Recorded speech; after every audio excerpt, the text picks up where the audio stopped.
Ya pemirsa, kita akan bahas tentang kunyit asam dan sekarang di tengah-tengah kita telah ada Dr. Dian Elkonora, ahli herbal medik. Selamat pagi, dokter. Selamat pagi, Dokter Sasa, Dokter Tito. Dokter Dian, saya seru banget karena saya senang banget kunyit asam. Tapi baru kali ini berkesempatan melihat langsung bagaimana cara pembuatannya. Ini resep dari mana sebenarnya? Iya, Dokter Tito, Dokter Sasa. Ini hari ini kita membahas satu resep nenek moyang yang merupakan formulasi cerdas, rahasia leluhur kita. Jadi ini formulasi cerdas. Kenapa kita bahas sambil kita buat ya?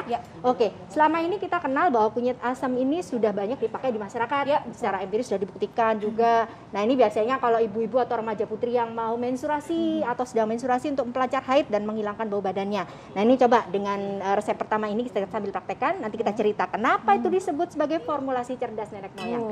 Oke, dari zaman dulu ya dok? Iya, dari dulu sudah terkenal sekali, mungkin sudah ratusan tahun ya. Oke, yang pertama kita buat yang biasa kita minum, biasanya untuk remaja putri atau ibu-ibu yang sedang menstruasi adalah ramuan untuk meredakan nyeri haid.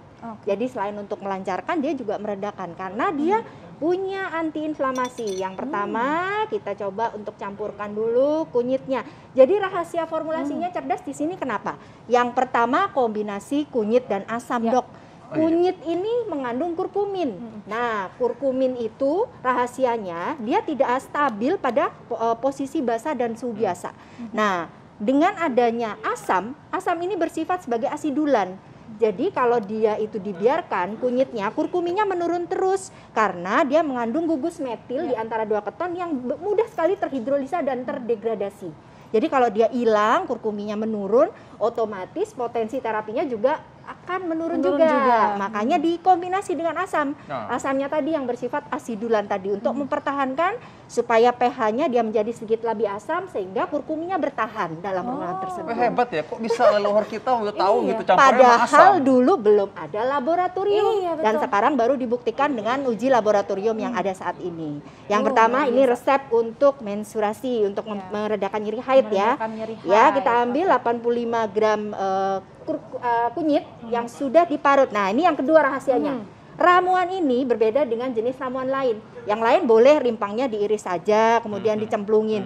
Kenapa? Kalau kunyit asam, kunyitnya harus dipipih dulu atau diparut atau di blender.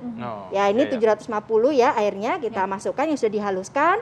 Kemudian kenapa di blender? Karena secara uji saat ini ternyata kalau dengan cara disarikan seperti itu atau dibuat seperti itu, dia lebih banyak kandungan kurkuminnya. Jadi setelah diuji dengan KLT di laboratorium, ya kromatografi lapis tipis, dia lebih tebal garisnya. Jadi otomatis kurkuminnya lebih banyak dan potensi terapinya juga lebih bagus. Luar Ya dok, biasa. ini udah wangi banget nih dok. Oke. Kita lanjut dulu dok ya, saya soalnya udah pengen lanjut minum dulu, nih. Ya, yang kedua kita asamnya kita hilangin bijinya, kemudian jadi kita haluskan.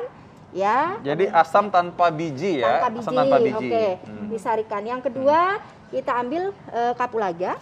Oke, kapulaga nih. Aja. Kemudian kayu manis. Kayu manisnya langsung ditaruh juga? Iya, jadi dicuci bukan bersih. Jadi bukan di akhir ya? Bukan, nggak apa-apa nanti sambil mendidih ya dok ini. Kemudian yang berikutnya adalah cengkeh.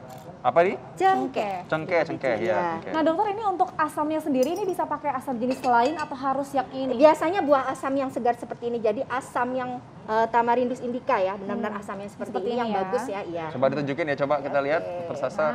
Ya kita hilangin bijinya, kemudian kita lumatkan, kita haluskan, kita cemplungkan di ramuan kunyit. Yang tanpa biji kayak gimana? Coba tunjukkan supaya ini yang sudah yang tidak tanpa juga. biji. Iya, yang sudah dihilangkan bijinya. Ya. Yang tanpa biji. Oke.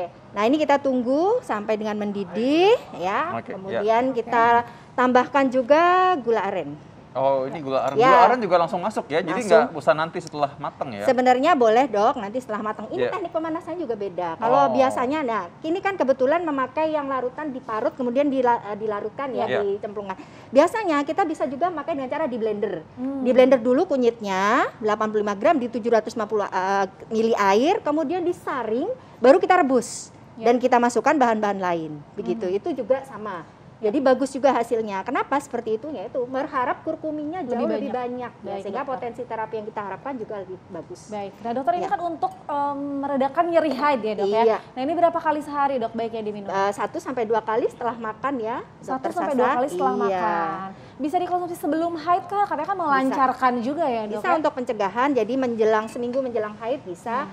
Biasanya kalau secara studi etnomedicine kita di Jawa Tengah ya, seperti di Jogja atau di Solo yang memang khas sekali heritage-nya dengan kunyit asam ini, biasanya kita gunakannya 3 kali seminggu untuk pencegahan. Oh, 3 kali Tiga, seminggu ya, untuk 3 pencegahan. kali dalam seminggu kita pakai 1 hari 2 kali, 1 sampai 2 kali.